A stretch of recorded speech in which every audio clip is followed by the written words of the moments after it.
আজকে সকালের ব্রেকফাস্টে বানাবো চিড়ের পোলাও।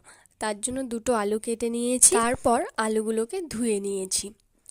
এবার কিছুটা শুকনো চিড়ে নিয়ে তার মধ্যে জল দিয়ে সেগুলোকে ভালো করে ধুয়ে নিয়েছি।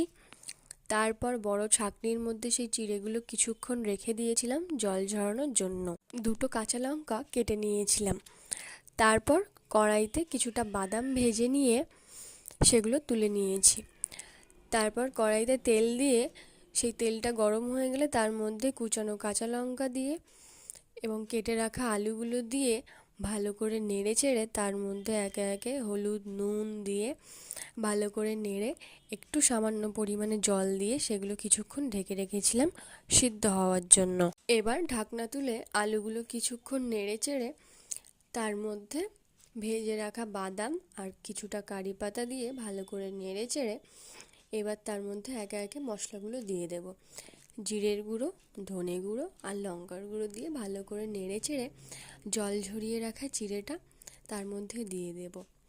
এবার সবগুলো একসঙ্গে একটু ভালো করে নেড়ে চেড়ে নিয়ে তার মধ্যে পরিমাণ মতো নুন দিয়ে এবং স্বাদ মতো চিনি দিয়ে একটু নেড়ে চেড়ে নামিয়ে নেব। তো আমার সকালের ব্রেকফাস্ট রেডি হয়ে গেছে। ভিডিওটি ভালো লাগলে চ্যানেলটিকে সাবস্ক্রাইব করবেন এবং লাইক কমেন্ট শেয়ার করবেন।